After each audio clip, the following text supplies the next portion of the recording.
The Empire had ruled the stars for over 3,000 years.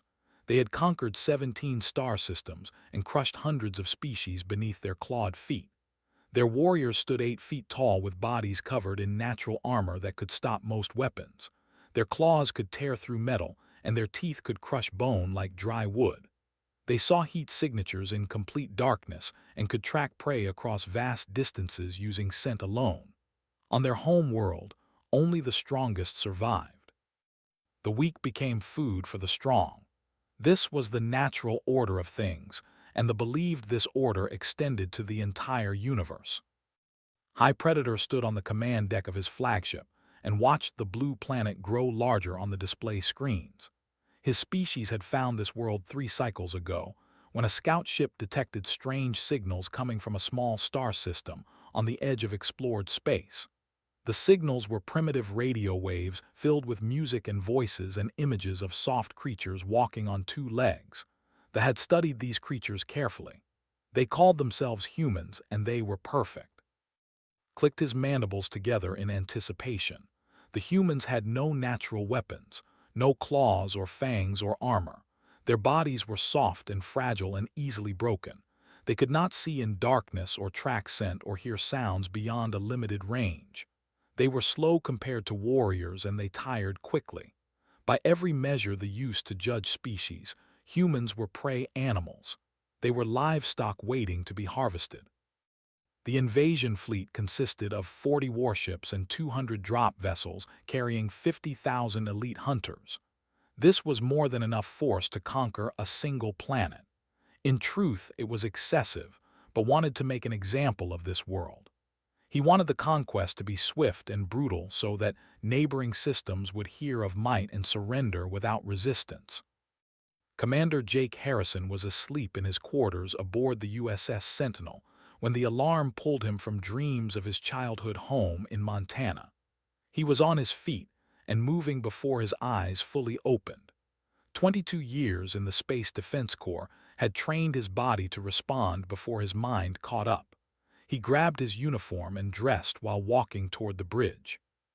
The Sentinel was a patrol cruiser assigned to the outer planets. Jake had commanded her for 3 years and knew every sound she made. The alarm told him this was not a drill. Something real was happening. Something that had pulled the night shift out of their routine and sent fear rippling through the ship.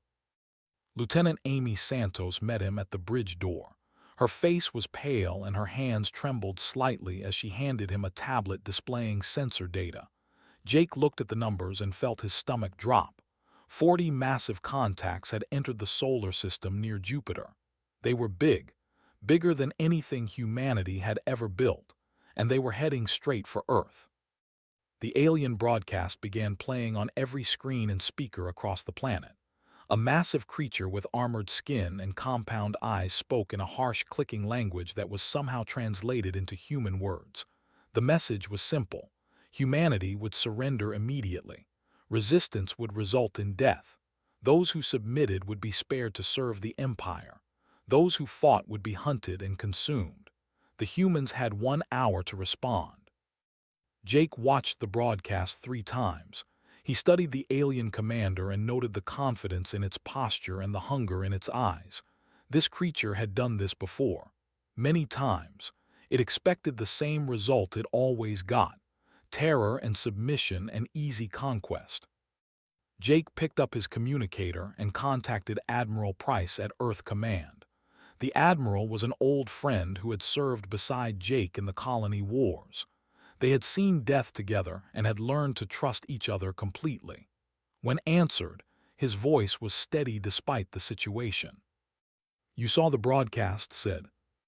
"I did," Jake replied. "What are our orders?" There was a pause. Jake could hear other voices in the background. Decisions were being made that would determine the fate of every human alive. Finally spoke again. "We fight every ship, every soldier, every weapon we have. We show these things what happens when you threaten our home." Jake felt something shift inside his chest. It was not fear. It was something older and deeper. Something that humans had carried in their blood since the first ancestor picked up a rock to defend their family. He ended the call and turned to face his crew. "Battle stations," he said quietly. "We have work to do." Across Earth the response was the same. There was fear, of course. How could there not be? Alien ships filled the sky and monsters demanded surrender. Parents held their children and wondered if this was the end of everything. But beneath the fear was something else. Something that they had not anticipated and could not understand. Humans did not surrender. They never had. Throughout their entire history, they had fought against impossible odds and refused to break. They had survived ice ages and plagues and wars that killed millions. They had clawed their way from caves to cities to the stars through sheer stubborn refusal to give up. The aliens saw soft bodies and assumed weakness. They did not see the iron underneath. National Guard units mobilized within minutes. Veterans reported to duty stations without being called. Factories that made consumer goods began retooling for weapons production. Scientists who had spent careers studying theoretical physics started working on practical applications for warfare. The entire species shifted from peace to war in the time it took them to finish their broadcast. Morgan was 23 years old and had joined the National Guard to pay for college. She had never fired a weapon outside of training. She had never seen combat or death or anything more dangerous than a bar fight outside a football game. When the broadcast came, she was eating breakfast in her small apartment and thinking about her upcoming exam in organic chemistry. 3 hours later, she was behind a concrete barrier on the outskirts of Chicago with a rifle in her hands and alien dropships descending through the morning clouds. Her hands were shaking, and her heart was pounding so hard she could hear it in her ears. Part of her wanted to run. Part of her wanted to hide and pretend this was not happening. But she stayed. She stayed because the soldier next to her stayed. She stayed because somewhere behind her were families who could not defend themselves. She stayed because she was human and this was her home, and nobody was going to take it without a fight. The drop ships touched down in a field 2 miles away. Hatches opened and warriors poured out.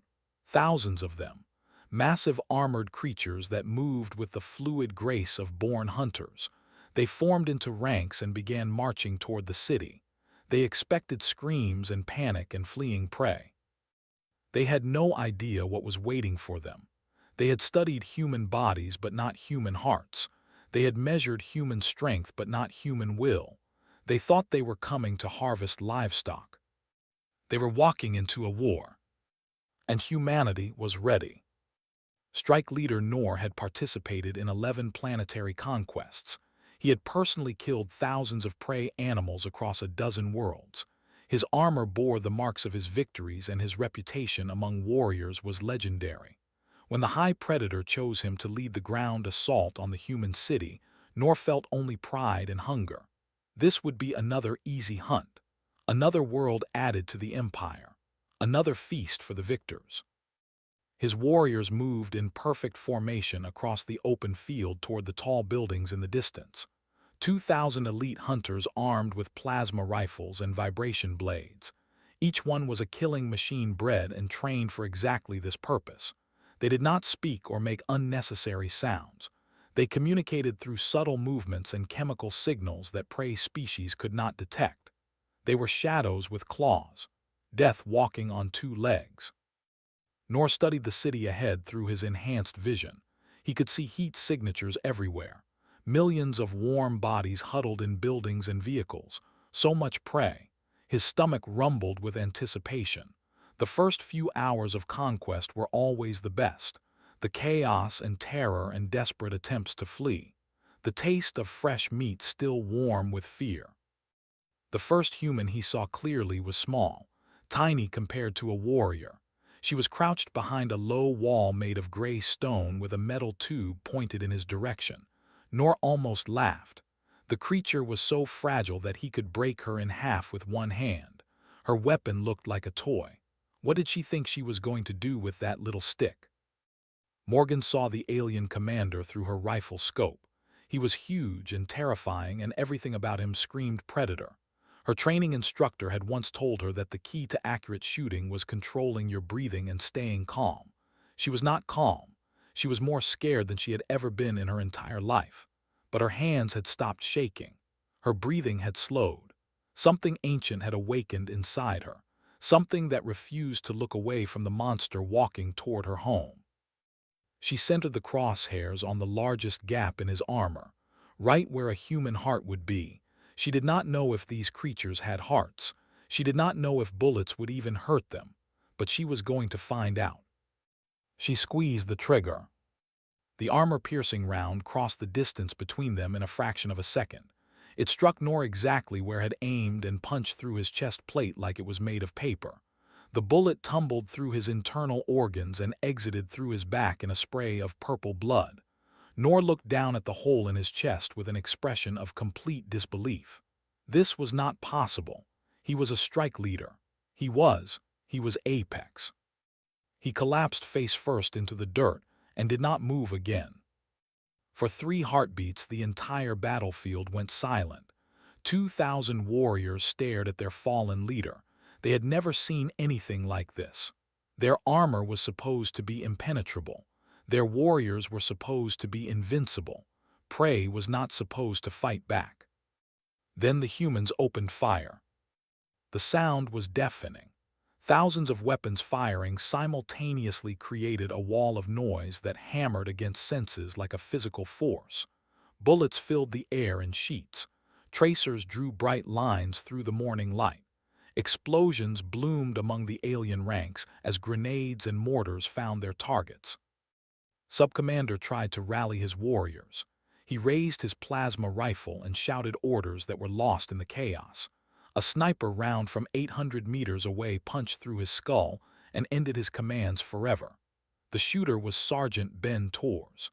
He was already moving to his next position before the alien body hit the ground.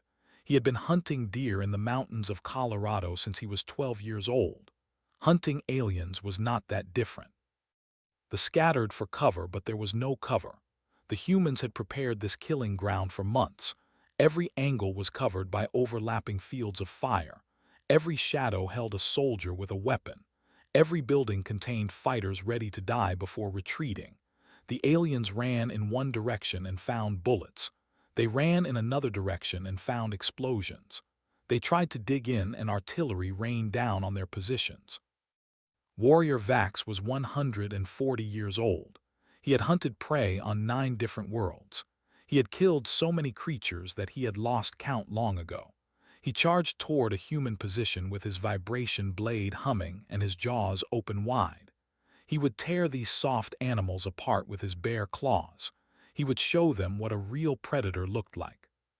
Private Danny was 19 years old and had never killed anything larger than a spider. He saw the massive alien charging toward him and felt terror flood his body. Every instinct screamed at him to run, to flee, to get away from this monster as fast as possible. But the soldiers beside him were not running. They were standing their ground. They were firing their weapons. They were doing their jobs. Danny raised his rifle and fired. His first shot went wide. His second shot hit the alien in the shoulder. His third shot hit it in the chest. The alien stumbled but kept coming. Danny fired again and again. Bullets from a dozen other soldiers joined his. The alien warrior jerked and twisted as rounds tore through its armor. It fell 5 meters from their position and did not rise again. Danny looked at the dead monster and felt something change inside him. He was still scared. He would probably be scared for the rest of his life. But he was not helpless. He was not prey. He was a human being with a weapon and the will to use it. The battle continued for hours. They were tough and well-trained, and they adapted quickly. They found cover where they could and returned fire with their plasma weapons. Human soldiers died. Blood soaked into the ground.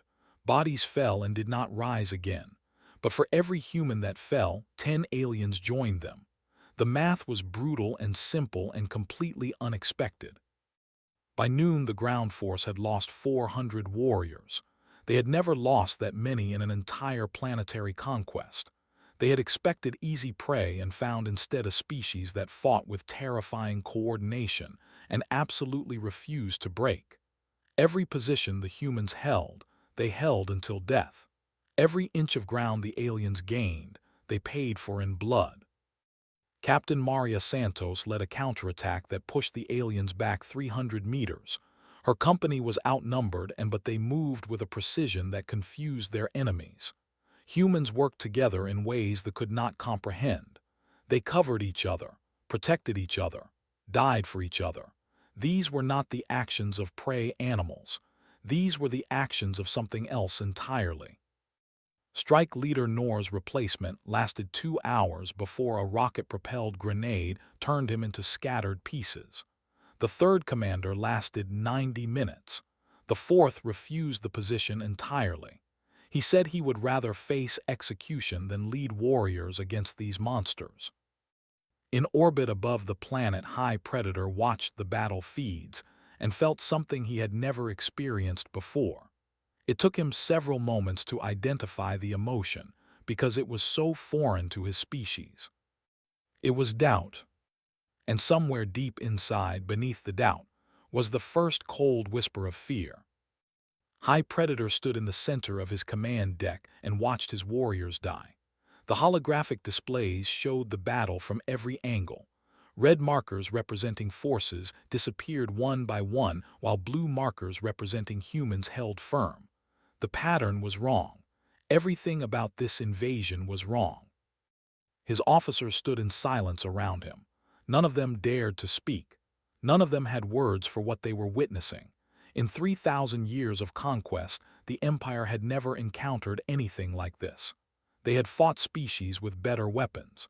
They had fought species with superior numbers. They had fought species with natural abilities that matched or exceeded their own. But every single one of those species had eventually broken.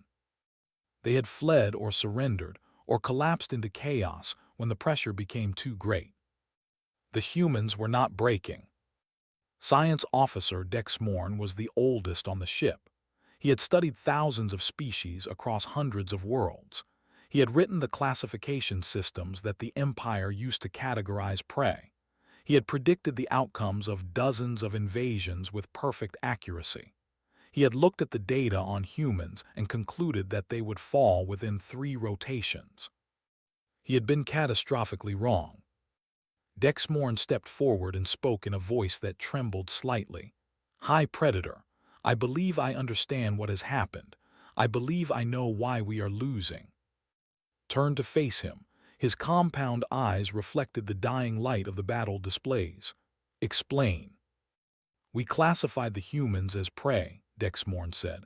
We saw their soft bodies and their lack of natural weapons, and we assumed they were like the other species we have conquered.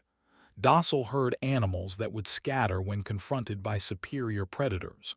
This was a mistake, a terrible mistake. They have no claws, no armor, no venom. How can they not be prey? Dexmorn moved to a display console and pulled up biological data on the human species. Images appeared showing human evolution over millions of years.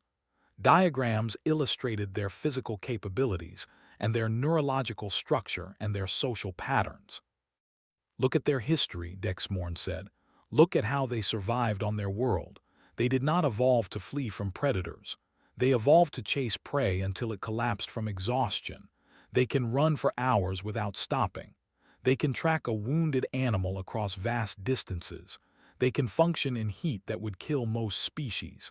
They are persistence hunters, pursuit predators. Studied the data with growing unease. That does not explain their weapons, their coordination. No, that is something else entirely. Dexmorn pulled up more images. These showed human history, wars and battles and conflicts stretching back thousands of years, cities burning, armies clashing, weapons evolving from simple clubs to devastating explosives. The humans have been at war with each other since they first learned to walk upright. They have spent their entire existence developing better ways to kill, not other species, each other. They are their own greatest predators. Every generation produces new weapons, new tactics, new strategies for destruction.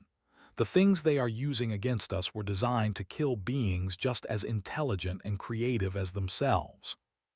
The command deck was silent. Every officer stared at the displays showing the carnage on the ground. Human soldiers moved in coordinated groups that covered each other and communicated constantly. They used terrain and concealment with the skill of natural hunters. They set traps and ambushes that warriors walked into without suspicion. They are not prey, Dexmorn continued. They are the most dangerous kind of predator, one that looks harmless, one that hides its true nature behind soft skin and gentle eyes, one that has perfected the art of killing over countless generations of practice. On the ground, the human counterattack had begun. Commander led an armored column through the eastern flank while Captain directed precision on alien command positions. The humans were not just defending anymore. They were hunting. Private Sam Cooper crouched behind a burned-out vehicle and watched a group of warriors advancing through the smoke. He was 19 years old. He had joined the army because he did not know what else to do with his life. He had never expected to fight aliens. He had never expected to fight anything at all. His squad leader, Sergeant Pete Adams, touched his shoulder. "You ready?" Sam was not ready. He was terrified. His hands were slick with sweat and his throat was dry and every cell in his body was screaming at him to run away. But Pete was not running. The soldiers around him were not running. They were checking their weapons and watching the enemy and waiting for the signal to attack. "Yeah," Sam said, "I am ready." They hit them from 3 sides at once. Grenades first to scatter them, then concentrated rifle fire to pin them down, then a flanking movement to finish them off. It was a simple tactic that humans had used against each other for centuries. The aliens had no defense against it because they had never needed one. They had always been the hunters. They did not know how to be the hunted. The fight lasted 4 minutes. When it was over, 15 warriors lay dead in the street. Sam's squad had lost 2 soldiers. He knelt beside one of them, a young man named Chris who had talked about his girlfriend constantly and showed everyone her picture at least twice a day. Sam closed Chris's eyes and made a silent promise. He would make them pay for this, every single one of them. In Orbit made a decision. He ordered the remaining dropships to deploy immediately. Every warrior they had would descend to the surface. They would overwhelm the humans with sheer numbers. They would crush this resistance through brute force. Admiral Price watched the alien reinforcements descending through the atmosphere and smiled grimly. They were committing everything they had to the ground battle. They were leaving their fleet vulnerable. He turned to his communications officer. "Signal all ships. Execute attack pattern Delta. We are going hunting." The human fleet surged forward. Smaller ships darted between the massive alien vessels, targeting weapon systems and engine arrays. Larger ships provided covering fire and drew enemy attention. It was coordinated chaos, organized destruction, the kind of warfare that humans had perfected over of killing each other. They fought back with superior firepower, but they could not match human aggression. Human captains took risks that no commander would consider. They sacrificed themselves to protect damaged allies. They rammed their ships into enemy vessels to create openings for their fleet. Lieutenant Cole's fighter was hit by plasma fire that crippled her engines and set her cockpit ablaze. She had seconds to live, and she knew it. She aimed her dying craft at the nearest warship and pushed the throttle to maximum. Her last words were simple: "For Earth." The explosion tore through the alien ship's hull and started a chain reaction that destroyed it completely. They were learning a lesson that 17 conquered species could have told them if any had survived. Humans did not know how to surrender. They only knew how to fight. And they were very good at it. The battle for Earth entered its 6th hour, and they were losing on every front. Their ground forces had been pushed back to their original landing zones. Their fleet was scattered and burning. Their communications were filled with panicked reports and desperate pleas for guidance. High Predator stood alone on his command deck and watched his empire crumble around him. He had sent 50,000 warriors to conquer this world. Fewer than 20,000 remained alive. His fleet had lost 18 warships. His legendary reputation was destroyed. Everything he had built over centuries of conquest was falling apart because of soft creatures that should have been livestock. On the ground, Colonel Hayes led the final push toward the main landing zone. His regiment had been fighting for hours without rest. They were exhausted and wounded and running low on ammunition. They had lost friends and comrades in brutal close-quarters combat that had turned city streets into slaughterhouses. But they kept moving forward because stopping meant giving up, and giving up was not something humans knew how to do. Was 47 years old. He had joined the army at 18 and had never regretted the decision. He had served in conflicts across 3 continents and 2 colony worlds. He had been shot twice and blown up once. He had buried soldiers under his command and written letters to their families that never contained enough words to express what their sacrifice meant. This battle was the worst he had ever experienced, and somehow the most important. His soldiers advanced through the rubble of what had once been a shopping mall. Warriors waited in ambush positions, but human scouts had already identified them. Grenades flushed them out. Rifle fire cut them down. The aliens fought with desperate ferocity, but they were outnumbered now. Reinforcements were not coming. Their ships could not land. They were alone on a hostile world surrounded by creatures that hated them. Private Morgan moved with her squad through the skeletal remains of a parking structure. She had killed 11 aliens since the battle began. Each kill had been easier than the last. Something had changed inside her. The fear was still there, but it had transformed into something cold and focused. She did not feel like prey anymore. She felt like a hunter. A warrior burst from cover ahead of her. It was wounded and desperate, and its plasma rifle was empty. It charged with claws extended and jaws open wide, raised her rifle and fired 3 rounds into its chest. The alien stumbled and fell. She stepped over its body without looking down. Sergeant Ben Torres had moved from his sniper position to join the ground assault. His rifle was empty and his sidearm was down to its last magazine. He had killed 32 aliens from long range and another 7 in close combat. His hands were steady and his mind was clear. This was what he had trained for. This was what he was born to do. A group of warriors made a last stand in what remained of a department store. They had fortified the position with overturned displays and broken furniture. They fired at every human who approached. They screamed challenges in their clicking language. They would not surrender. They would die as hunters. Ben respected that. He also knew it would not save them. He led a squad through a back entrance while another squad drew fire from the front. They moved in silence through dark corridors filled with smoke and dust. They communicated with hand signals that required no sound. They found the alien position from behind and opened fire without warning. The fight lasted less than a minute. When it was over, 20 warriors lay dead among broken mannequins and shattered glass. Ben felt nothing. No triumph. No satisfaction. Just exhaustion and a grim determination to finish what they had started. In orbit, the human fleet had surrounded the remaining ships. Admiral Price stood on the bridge of the USS Defiance and watched the alien flagship burn. Escape pods launched from its hull in a steady stream. Some fled toward open space. Others headed for the planet's surface.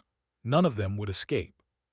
Had served in the Space Defense Corps for 35 years. He had commanded ships in 3 major engagements. He had made decisions that resulted in the deaths of good men and women. He had never enjoyed any of it. War was not something to enjoy. It was something to survive. A voice came through the communications system. It was High Predator requesting a ceasefire. He offered to withdraw his remaining forces.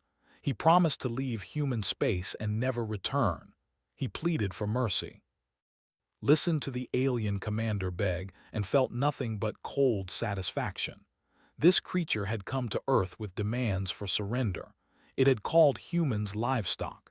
It had planned to slaughter billions of people and consume their flesh. Now it was asking for the very mercy it had refused to offer. No, said, you came to hunt us. Now we hunt you. This is what happens when you threaten our home." The human fleet opened fire. The remaining ships died one by one. Explosions lit up the darkness of space like new stars being born. Escape pods were captured. Survivors were taken prisoner. None were allowed to flee. On the ground, Lieutenant Grace Park received word that a high-ranking officer had been captured near the main landing zone. She was assigned to conduct the initial interrogation. She had trained for this, but she had never actually questioned an alien before. She had never even seen one up close. The prisoner was massive. Even seated and bound, it towered over her. Its compound eyes reflected the harsh lights of the interrogation room. Its claws had been secured, but they still looked deadly. Everything about this creature was designed to intimidate, to frighten, to dominate. Grace felt no fear. She had watched this species invade her world. She had seen the bodies of her friends. She had fought and killed and survived. This creature was not a monster. It was just another enemy, and enemies could be defeated.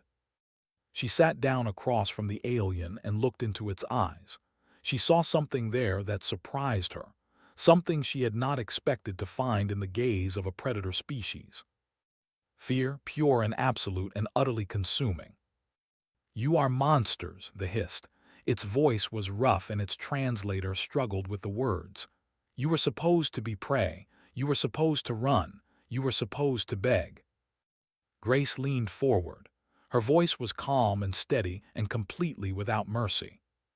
"You came to our home, you threatened our families, you called us livestock." She paused and let the words sink in. "Let me tell you something about prey on Earth. When you corner it, when you threaten its young, when you give it no choice but to fight or die, it becomes something else entirely. It becomes the most dangerous thing in the world." She stood up and walked toward the door. "Welcome to Earth. You are not the apex predator here. We are." The battle for Earth lasted 11 hours and 17 minutes. When it was over, the invasion force had been completely destroyed. 40 warships reduced to drifting wreckage. 50,000 elite hunters killed or captured. An empire that had never known defeat brought to its knees by creatures they had dismissed as livestock. The cost to humanity was significant. 4,700 soldiers had died defending their world. Cities bore the scars of battle. Families mourned losses that could never be replaced. The survivors walked through ruined streets and tried to comprehend what they had accomplished. Commander Jake Harrison stood in the center of the Chicago battlefield as the sun set over a changed world. Medical teams moved among the wounded. Engineers surveyed the damage and began planning reconstruction. Soldiers sat in exhausted silence and stared at nothing. The adrenaline was fading and reality was setting in. Jake had lost 83 members of his crew, 83 men and women who had followed his orders into battle and given their lives for their planet. He knew every name. He would write every letter. He would carry every death with him until he joined them. Admiral Price arrived by shuttle as darkness fell. He found Jake standing near the body of a fallen warrior. The alien was massive even in death. Its armor was by dozens of bullet impacts. Its claws were extended, and its jaws were frozen in a final snarl of defiance. "You look thoughtful," said. Jake nodded slowly. His eyes remained fixed on the dead alien. They really believed they were the ultimate predators. 17 star systems, hundreds of conquered species. Nobody ever fought back. And now, Jake looked up at the sky where the wreckage of alien ships still traced bright lines through the upper atmosphere. Now they know, the galaxy knows, we are not prey, we never were. The captured numbered in the thousands. They were held in hastily constructed facilities while humanity decided what to do with them. Most expected execution. Their species showed no mercy to defeated enemies, and they assumed humans would do the same. They were wrong. Lieutenant Grace Park was assigned to coordinate the interrogation of senior officers.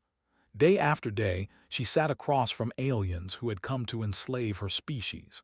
She listened to their stories. She learned about their empire and their conquered worlds and the species they had wiped from existence. High Predator was the most cooperative prisoner. The proud warrior who had demanded human surrender was broken now. His eyes had lost their hunger. His voice had lost its confidence. He answered every question with detailed precision and asked nothing in return except the opportunity to understand. "Why did you fight?" he asked Grace during one session.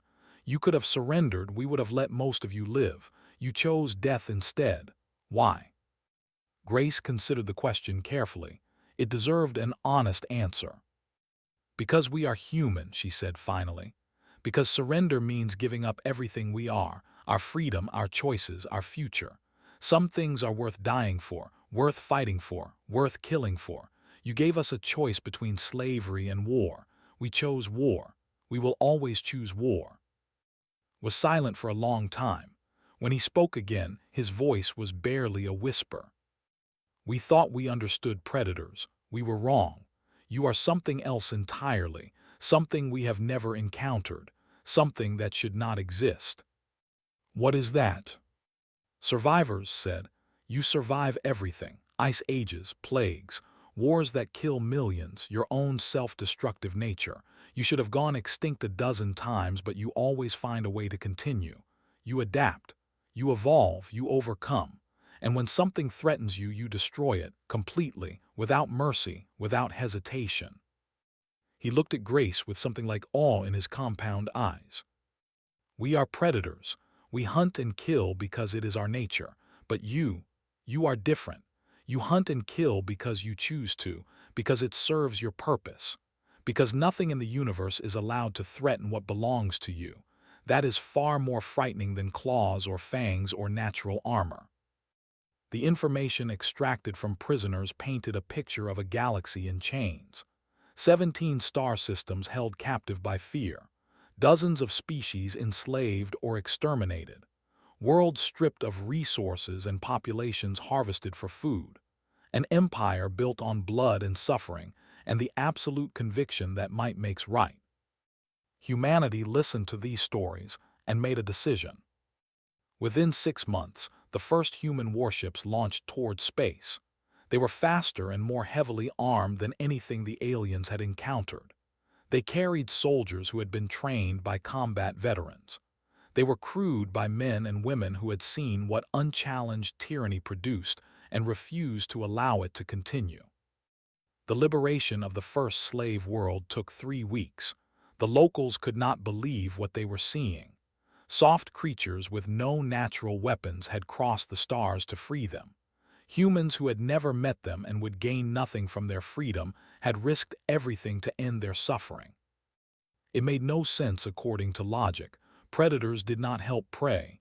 The strong did not sacrifice for the weak. Power was taken and kept. It was never shared. But humans did not follow logic. They followed something older and stranger. Something that they had never developed because their evolution had rewarded only strength and cruelty. Compassion, empathy, justice. The message spread across the galaxy faster than light.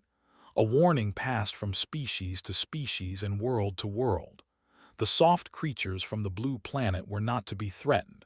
They were not to be invaded. They were not to be underestimated. They had broken the empire in a single day, and they were coming for everyone who had ever profited from its cruelty. Private Morgan served on the Second Liberation Fleet. She had been promoted twice since the battle for Earth. She had earned medals that she never wore and commendations that she never read. What mattered to her was simpler than rank or recognition. She stood on the surface of a freed world and watched former slaves emerge from underground shelters. They were small and fragile, and they flinched at every shadow. They had spent generations being hunted. They had forgotten how to live without fear. Knelt down to meet the eyes of a child who could not have been more than 5 years old. The child trembled but did not run, smiled and extended her hand. "You are safe now," she said. "The hunters are gone. They will never hurt you again." The child took her hand and held it tight. Across the galaxy, the old order was ending. The predators who had ruled through fear were learning that something more dangerous had awakened, something that protected the weak and punished the cruel, and refused to accept that might makes right. Humanity had proven what they had always known about themselves. They were not the hunted, they were the hunters. And they were just getting started.